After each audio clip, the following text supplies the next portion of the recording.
Voilà une jeune auteure que nous avons plaisir à suivre tant par la qualité de son écriture que par l'originalité des histoires qu'elle raconte.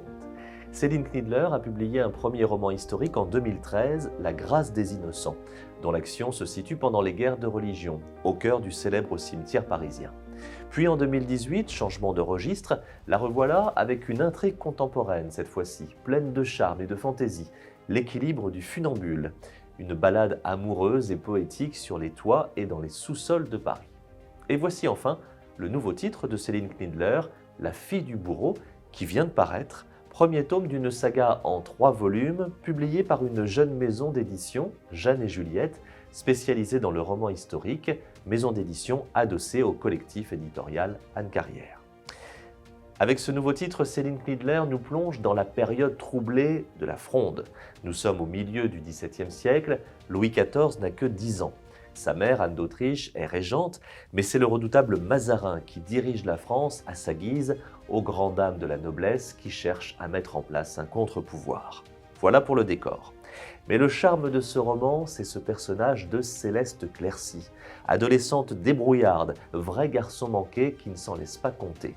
Son père, Octave, est le bourreau de la ville de Paris et Céleste doit parfois l'accompagner sur des exécutions. Mais la gamine n'aime rien tant que courir dans ce Paris qu'elle connaît comme sa poche. Et voilà qu'un jour, Céleste assiste par hasard à un accident. Un carrosse a renversé dans la Seine, gardant prisonnier un jeune garçon. N'écoutant que son courage, elle plonge et sauve le jeune homme qui se révèle être le roi de France. Ce dernier lui témoigne sa reconnaissance, mais être trop près du soleil a aussi des inconvénients. Au fil des pages, le lecteur va suivre avec enthousiasme les aventures de Céleste, entraînée malgré elle dans de sombres complots.